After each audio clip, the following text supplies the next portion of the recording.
Hello everyone, welcome back to my channel. तो आज हम बात करने जा रहे हैं जो रीडिंग के आईएलटीएस का एग्जाम में सबसे मुश्किल पोर्शन है। जो टाइप्स ऑफ क्वेश्चन जो आते हैं रीडिंग के एग्जाम में, उनमें से एक टाइप के क्वेश्चन ऐसा है जो बहुत ही मुश्किल लगता है लोगों को जब वो अटेम्प्ट करते हैं, लेकिन वो है बहुत आसान। बस आपको आनी चाहिए ये सिंपल सी ट्रिक। तो मैं आपको 9 ऐसी टिप्स बताने जा रही हूं। अगर वो आप अप्लाई करेंगे, यस नो नॉट गिवन या फिर ट्रू फॉल्स और नॉट गिवन क्वेश्चंस जो आपके आईएलटीएस के रीडिंग के सेक्शन में आते हैं, एक भी आंसर गलत नहीं होगा, सारे आंसर उसमें सही होंगे आपके।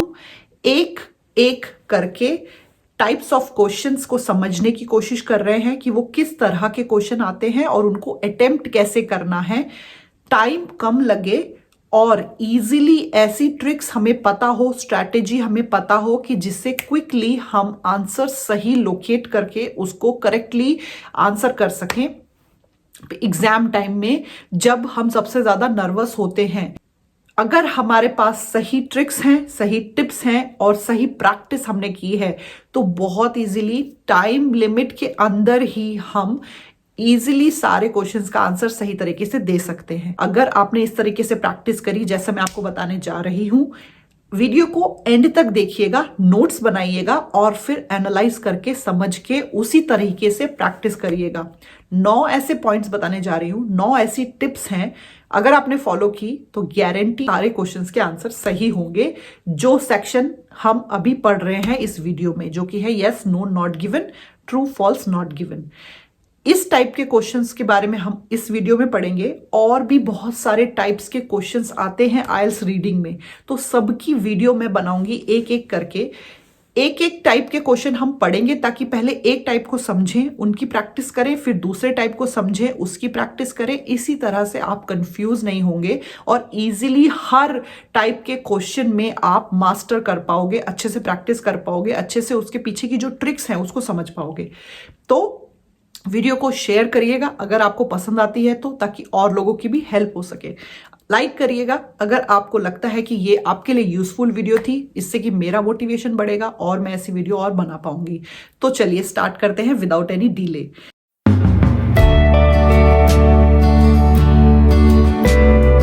9 ऐसी टिप्स जो हम आईएलटीएस रीडिंग में लगाएं।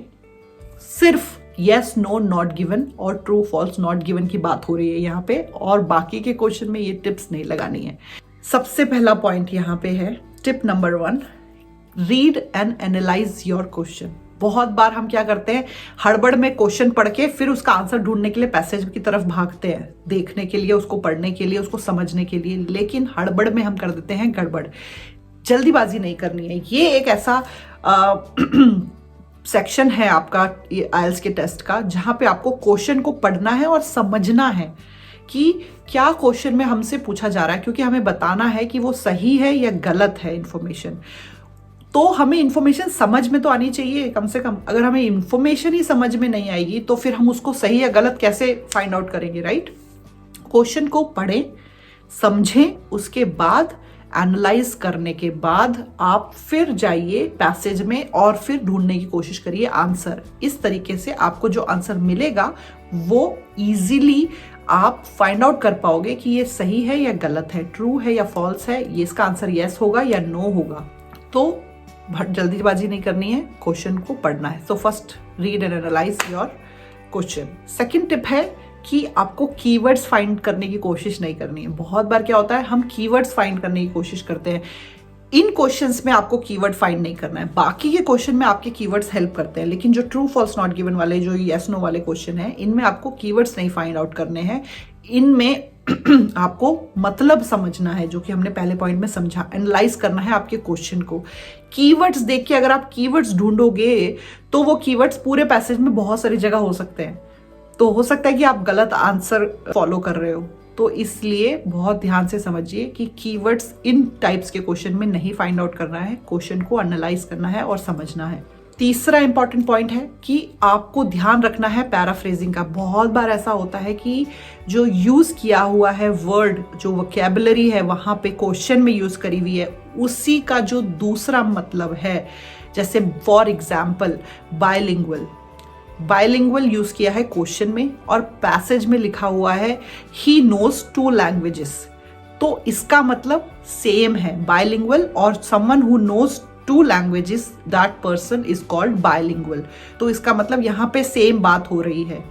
तो पैराफ्रेजिंग का ध्यान रखें। तो आपकी वोकैबुलरी की जो रेंज है वो बहुत वास्ट होनी चाहिए, ब्रॉड वोकैबुलरी आपको आनी चाहिए ताकि आपको पता हो कि हाँ इसका भी मतलब वही है और पैसेज में जो लिखा है उसका भी मतलब वही है, दोनों का सेम मतलब है, इसका मतलब मेरा आंसर यहाँ मुझे मिलेगा। चौथा, आपको इन वर्ड्स का भी बहुत ध्यान रखना है। कभी कभी क्वेश्चन में लिखा होता है मेजॉरिटी, सेम, ऑल, ओनली, तो यहाँ मेजॉरिटी यूज हुआ है क्वेश्चन में और यहाँ पे पैसेज में सम लिखा है, तो वो मैच नहीं हो रहा है।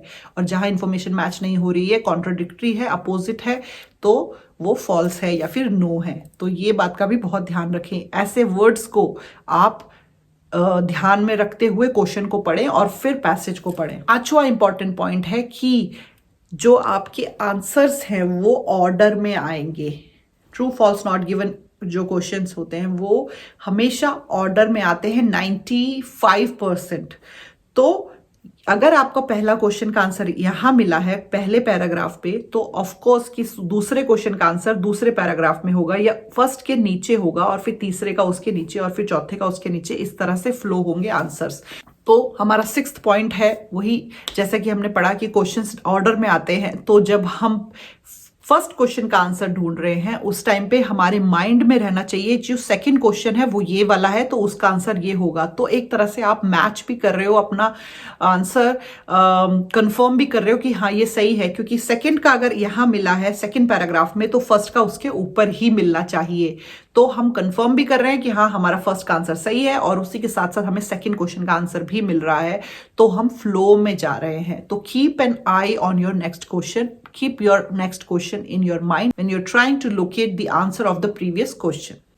7th, बहुत इंपॉर्टेंट पॉइंट है, इसको ध्यान से सुनिएगा। बहुत बार क्या होता है, ऐसा सोचते हैं हम कि अगर इंफॉर्मेशन मैच नहीं कर रही है क्वेश्चन की और जो पैसेज है तो इसका मतलब हमारा आंसर है नो और फॉल्स।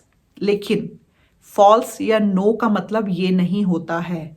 आपका आंसर कब होगा फॉल्स या नो? जब आपका जो आंसर है, जो लाइन है, जो स्टेटमेंट है, जो आपकी क्वेश्चन में आपको दी गई है वो अपोजिट है पैसेज के, पैसेज से वो कॉन्ट्राडिक्ट कर रही है या अपोजिट है, तब आपका आंसर फॉल्स कहलाएगा या नो कहलाएगा। तो ये बहुत इंपॉर्टेंट है, समझना बहुत जरूरी है कि फॉल्स होगा कब, नो कब होगा हमारा आंसर, जब स्टेटमेंट कॉन्ट्राडिक्टरी है, पैसेज से अपोजिट है। 8th और वेरी इंपॉर्टेंट पॉइंट हमारा कि ट्रू फॉल्स नॉट गिवन, जब आपके ऊपर क्वेश्चन में लिखा है कि आपको ट्रू फॉल्स या नॉट गिवन आंसर करना है तो आपको वही वर्ड्स यूज करने हैं, यस नो नहीं यूज कर सकते आप।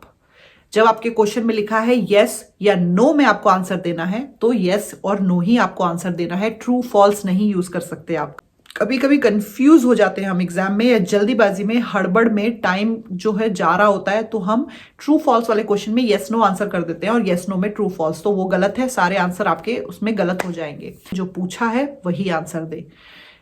9th और हमारी लास्ट टिप, बहुत बार लोग पूछते हैं कि ट्रू फॉल्स की जगह पे क्या मैं टी या एफ लिख सकते हैं? बिल्कुल लिख सकते हैं। ट्रू वर्ड भी आपका करेक्ट आंसर है और अगर आप टी लिखेंगे केवल वो भी आपका करेक्ट आंसर है। फॉल्स या एफ दोनों में से कुछ भी आप लिख सकते हैं। फॉर नॉट गिवन NG आपको लिखना है। लेकिन अगर आपकी राइटिंग बहुत अच्छी नहीं है, आपके लेटर्स टेढ़े मेढ़े होते हैं, तो आप कोशिश करिए कि आप कैपिटल में ट्रू या फॉल्स या नॉट गिवन लिखें, क्योंकि उससे आपका आंसर क्लियर है एग्जामिनर को कि हाँ इसने सही लिखा है। कभी कभी कंप्यूटर हमारे जो लेटर है उसको एसेस नहीं कर पाता और वो आंसर हमारा गलत हो जाता है अगर आपकी जो राइटिंग है कंप्यूटर को समझ में नहीं आए तो। इसलिए कोशिश करें कि पूरा वर्ड लिखें, लेकिन अगर आप टी लिख रहे हैं तो वो बहुत क्लियर होना चाहिए, एफ लिख रहे हैं तो बहुत क्लियर होना चाहिए।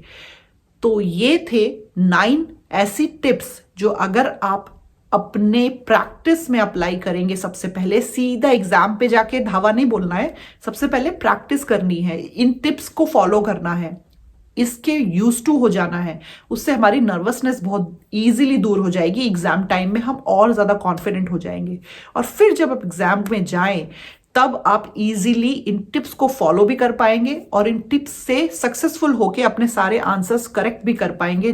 बहुत बार लोग ऐसा भी कहते हैं, बहुत से एग्जामिनर, की अगर आपके पास 5 क्वेश्चन हैं और आपके पास एक फॉल्स हो गया, एक ट्रू हो गया, एक फॉल्स हो गया, एक ट्रू हो गया, तो आपका लास्ट आंसर नॉट गिवन ही होगा, क्योंकि तीनों जो आंसर्स हैं आपके यूज होने चाहिए, ट्रू, फॉल्स, नॉट गिवन। तो अगर आपके पास 3 क्वेश्चन हैं तो एक ट्रू होगा, एक फॉल्स होगा, एक नॉट गिवन होगा फॉर श्योर। और अगर आपके पास 4 हैं तो एक ट्रू होगा, एक फॉल्स होगा, एक और जो है वो ट्रू भी हो सकता है, फॉल्स भी हो सकता है, लेकिन जो 4th होगा वो नॉट गिवन होगा। तो इन सीक्वेंस ऊपर नीचे हो सकता है, 2 ट्रू हो सकते हैं, एक फॉल्स और एक नॉट गिवन, या 2 फॉल्स हो सकते हैं, एक ट्रू एक नॉट गिवन, बट सारे क्वेश्चंस के आंसर्स तीनों true, false, not given use जरूर होंगे।